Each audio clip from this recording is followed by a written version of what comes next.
Apakah suami istri boleh melakukan oral seks? Sebab ada beberapa pendapat Ustadz yang memperbolehkan sepanjang tidak menelan air mazi. Yang saya tahu memang boleh, tidak ada masalah.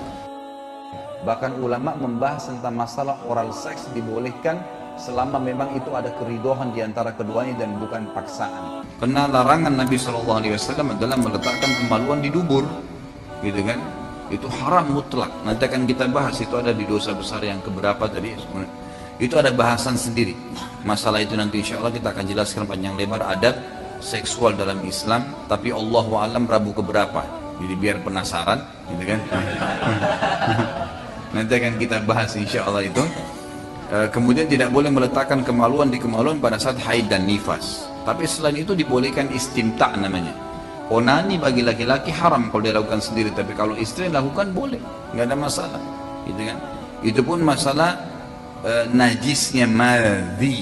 Madhi itu istilah cairan yang keluar karena terangsang. Ada madhi, madhi itu keluar kalau capek.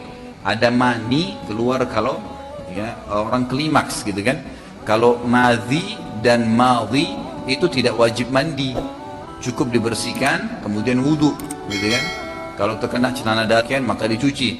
Tapi kalau mani keluar karena klimaks itu nggak boleh mutlak. Sama halnya dengan puasa. Kalau seseorang sampai tumpah madhinya, gitu kan, maka dia tidak batal puasanya. Ini bukan berarti saya bilang Ramadan silakan cumbuan ya. Tapi yang jelas kalau madhi muncul karena syahwat itu tidak batal puasa. Tapi kalau klimaks, ya mani, baik itu berhubungan badan atau tidak, batal puasa Ramadannya, gitu kan? Batal puasa Ramadannya. Makanya ikhwah yang mau menikah jangan nikah pas akhir Sya'ban, gitu kan? Sehingga besok Ramadan, akhirnya susah, nggak bisa berhubungan. Jadi kebanyakan orang nikah itu setelah Lebaran Idul Fitri, bulan Syawal, gitu. Ya. Seperti itu boleh saja. Ada pendapat memang yang mengatakan dan lebih kuat mengatakan madhi itu sifatnya najis, gitu kan? Sifatnya najis. Tapi ada pendapat yang mengatakan tidak, secara mutlak juga tidak, gitu kan? Karena ada yang keluar setelah madhi, yaitu mani. Pendapat yang mengatakan madhi najis, ya, mengatakan bahwasanya mani nggak najis, padahal dari sumber yang sama.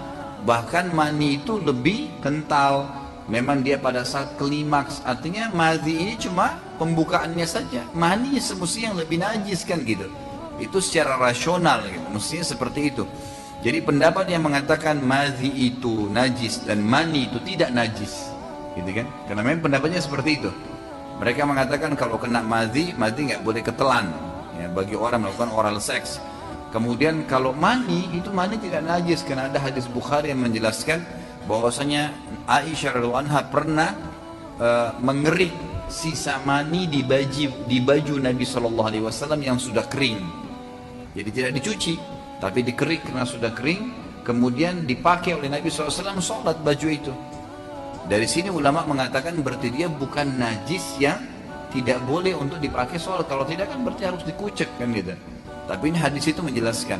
Kalau pendapat lain mengatakan tidak, madhi dan mani sama-sama dia sifatnya najisnya cuma maknawi, cuma secara makna saja. Dia najis di zatnya, seperti halnya najisnya alkohol. Dia najis di zatnya, tapi tidak menajiskan.